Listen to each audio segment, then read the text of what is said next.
ख्वासा हम इस जिस माशरे में हम रह रहे हैं, मेरा ख्याल ये है कि एक मुनाफिक सोसाइटी है। हम जो करना चाह रहे होते हैं, जो कहना चाह रहे होते हैं, वो हम कहते नहीं हैं। जो हम करना चाह रहे होते हैं हम अपने दिल में रख के दूसरे लोगों को हसरतों से देखते रहते हैं। अजहर हैदरी साहब का एक कमाल तो ये है कि जो इन्होंने सोचा इन्होंने किया। इस लिहाज से मेरा ख्याल है हमें इनको अप्रिशिएट भी करना चाहिए कि जो इनकी ख्वाहिश थी, जो मेरी भी और आपकी भी ख्वाहिश हो सकती है, लेकिन इन्होंने कम अज़ कम उसको अमली जामा ज़रूर पहनाया।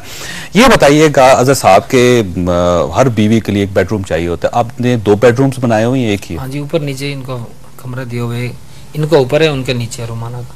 अच्छा, लेकिन ये एक 1.5 मरले के मकान में जहाँ पे आप भी रह रहे हैं, आपके वालिद और वालदा भी रह रहे हैं, उसमें जो इतनी गुंजाइश है? हाँ जी है उनके कमरे 2 अलग हैं। ऊपर थोड़ी सी फिर बड़ा हो जाता है क्योंकि नीचे तो 1.5 मरला ही है, ऊपर फिर थोड़ा सा बाहर आ जाते हैं। उस वजूहत से अब्बू के भी हैं कमरा, सिस्टरों का अलहदा बना हुआ है, इनका है नीचे, फिर उनका है।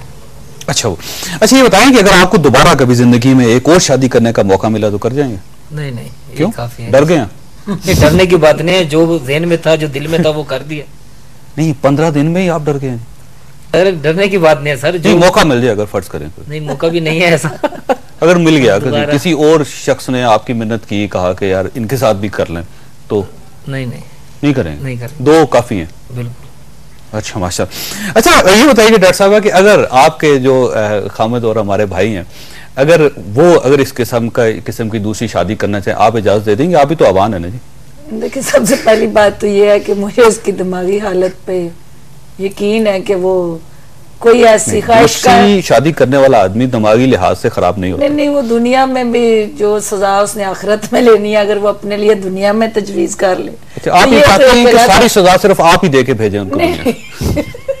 ये तो मेरी बात सुन लें कि आप ये शेयर नहीं करना चाहती कि कोई और भी आए, थोड़ी सी सजा वो भी दे? मैं कि जो मेरी सूरत में सजा है वही काफी है उसके लिए। तो आप इजाजत सजा अगर वो तजवीज करना चाहता है तो फिर मेरी सजा से हट के कम अज कम मैं उस सजा में फिर हिस्सेदार नहीं होंगी। तो आप इजाजत नहीं देंगे? नहीं, मैं अपने आप को डिसोसिएट कर लूंगी, अलग हो जाएंगे बिल्कुल, और मैं उसे आजाद कर दूंगी कि वो नई सजा नए अंदाज से भुगते। नहीं, आपको ये 2 अवान ख्वातीन नजर नहीं आ रही जो एक मर्द के साथ बिल्कुल आराम से मजे से जिंदगी गुजार रही? 15 मिनट चौई साहब, 15 दिन जिंदगी 15 दिन तक नहीं है मोहित, और अल्लाह करे कि ये अगले साल जब हमने प्रोग्राम करना है इसी तरह ये खुश हो। लेकिन मुझे यकीन है, मेरा दिल ये कहता है कि ये चल जाएगी शादी और इंशाल्लाह ताला इनके 2-2 बच्चे भी होंगे।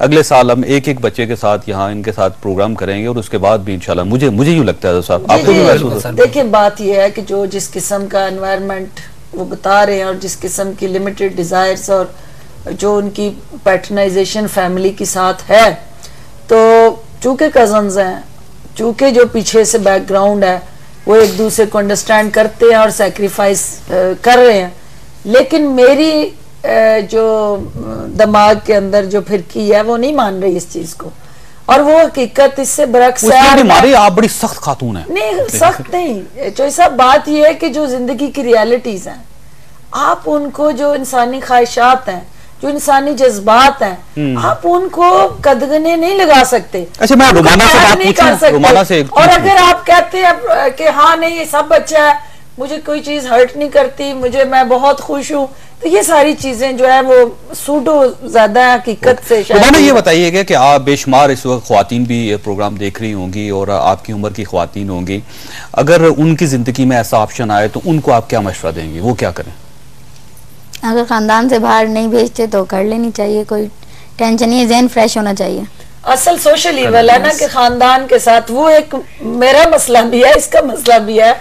पूरी ये जो अवान को जब मैं क्या कहूँ मैं कि वो अवानियत जब हैवानियत में कन्वर्ट होती है, जो मैंने हमेशा इसको एक आजाद समझा कि ये जो है एक मार्शल रेस है, लेकिन इसके जो अपने फैसले हैं कि खानदान से बाहर नहीं वो चले जो भी है, लेकिन एक अच्छा सॉल्यूशन हल निकाल, हमारा उधर ही जाना है जिसके साथ अवान लगे। आप दूसरी ख्वातीन को क्या मशवरा देंगी कि अगर उनकी जिंदगी में भी ऐसा ऑप्शन आए तो उनको अडॉप्ट कर लेना चाहिए? हाँ, अगर उनके बड़े फैसला बिल्कुल सही उनके लिए कर रहे हैं और वो खानदान से बाहर जाना भी नहीं चाह रही, तो ये फैसला सबसे बेस्ट है। जी हाँ। अच्छा, वैसे डॉक्टर साहब मैं आपको एक बात बताऊं, जैसे मेडिकल साइंस से जो रिसर्च कर रही है उसमें ये चीज़ भी नज़र आ रही है कि दुनिया में औरतों की तादाद बढ़ रही है, मर्दों की तादाद कम हो रही है। एक कैपेसिटी जो मर्दों की पैदा होने की है वो कम होती चली जा रही है, बल्कि ये एक हदीस भी है और मैंने किसी जगह पढ़ा था, मैं पूरी तरह मुझे हवाला तो उसका याद नहीं है। उसमें यह था कि क़यामत के नज़दीक पहुंच के औरतों की तादाद ज़्यादा हो जाएगी, मर्द कम हो जाएंगे और औरतें मर्दों के लिए कुरानंदाजी किया करेंगे। जब इस किस्म के हालात हों तो मेरा ख्याल है दूसरी शादी तीसरी शादी करने में कोई हर्ज नहीं है। देखिए, ये सारी आपकी अपनी अपनी इंटरनल डिज़ायर्स हैं और हमारे माशरे के अंदर जहाँ पहले इतने हर तरफ ख़वातीन के हकूक़ के हवाले से इस्तेहसाल है और जेंडर इक्वालिटी और ओवरऑल जेंडर डिस्क्रिमिनेशन है और जेंडर इक्वालिटी नहीं है, तो इस माशरे के अंदर इस किस्म के शोशे जो हैं वो हमारी माशरती बिगाड़ का बायस बनेंगे और हमारी ख़वातीन जो पहले से पिसी हुई हैं, जो पहले से परेशानी और मसाइल का शिकार हैं, इस किस्म के प्रोग्राम करके आप उन खवातीन के राइट्स को चैलेंज ना नहीं करें। ये तो वाकया हमने हमारे सामने आपने दो खवातीन को जो अफील के तौर पे इतना ही बड़ा वाकया जितना एनआरओ वाकया बड़ा। प्रोग्राम का वक्त खत्म हो रहा है डॉक्टर साहब, मैं किससे बरक्स हैं। अच्छा, बहरहाल मैं आप तीनों का शुक्रगुजार भी और साथ मेरी दुआ भी है कि अल्लाह ताला कामयाब करे। आपने एक अच्छा इनिशिएटिव लिया है, मैं इसको अच्छा ही कहूँगा, कोई जायज़ काम किया है, कोई नाजायज़ नहीं है। और अल्लाह ताला आपको इसी तरह खुश भी रखे और आपकी आमदनी में भी इजाफा करे और आप एक बेहतर और ज़बरदस्त ज़िंदगी गुजार सकें। जो आपकी डिज़ायर है कि दो बच्चे हों आपके, अल्लाह ताला आपकी ये ख्वाहिश भी पूरी करे। वैसे प्रोग्राम का वक्त खत्म हो गया, आपने ये प्रोग्राम देखा, ये एक नया इनिशिएटिव था जो हमने लिया। ज़ाहिर पॉलिटिकल प्रोग्राम करते हैं रोजाना और उसमें से सोशल प्रोग्राम जो है वो भी डॉक्टर साहब को एतराज है इस पर कि ख्वातीन के हकूक का एतराज किया जाए। अच्छा, ख्वातीन हज़रात, ये जो उम्र होती है शादी के बारे में, इसके बारे में बड़े मुख्तलिफ किस्म के ख्यालात पाए जाते हैं। कुछ लोग ये कहते हैं कि जी बराबर की उम्रें होनी चाहिए तभी शादी हो जाती है, लेकिन नबी सल्लम की ज़िंदगी में दो ख्वातीन ने जो मेन किरदार अदा किया था वो एक बहुत बड़ा तजर्बा है। मेरा ख्याल है उससे भी हमें इस्तेफादा करना चाहिए। नबी सल्लम की उम्र उस वक्त 25 साल थी जब उन्होंने हज़रत खदीजा रज़ियल्लाहु तआला अन्हा के साथ शादी की थी और हज़रत खदीजा रज़ियल्लाहु तआला अन्हा 40 साल की खातून थी। गोया इसका मतलब यह है कि 25 साल का मर्द और 40 साल की खातून हो तो उसके अंदर भी शादी करने में कोई हरज नहीं। दूसरा वाक़या जो हज़रत आयशा रज़ियल्लाहु तआला अन्हा के साथ हुआ था, नबी सल्लम की उम्र उस वक्त 53 या 54 साल थी, जबकि हज़रत आयशा रज़ियल्लाहु तआला अन्हा की उम्र उस वक्त 19 साल थी। ये एक नई लेटेस्ट रिसर्च आई है। बाद लोगों का ख्याल ये है कि उस वक्त उनकी उम्र 10 या 11 या 12 साल थी, लेकिन असल उम्र उनकी उस वक्त 19 साल थी और नबी सल्लम ने 53 साल की उम्र में 19 साल की खातून के साथ भी शादी की थी। इसका मतलब यह है कि उम्रों का ताल्लुक जो है वो इज़्दवाजी ताल्लुक के साथ उसका कोई ख़ास ताल्लुक नहीं होता। आप अपनी से बड़ी उम्र के खातून के साथ भी शादी कर सकते हैं और अपनी से छोटी उम्र की खातून के साथ भी शादी कर सकते हैं। सिर्फ मोहब्बत का और रवादारी का और एक अच्छी ज़िंदगी का ताल्लुक दरमियान में ज़रूर होना चाहिए। अल्लाह ताला आप और आपके अहले खाना को हर किस्म की मुसीबत से महफूज रखे। अल्लाह हाफिज़।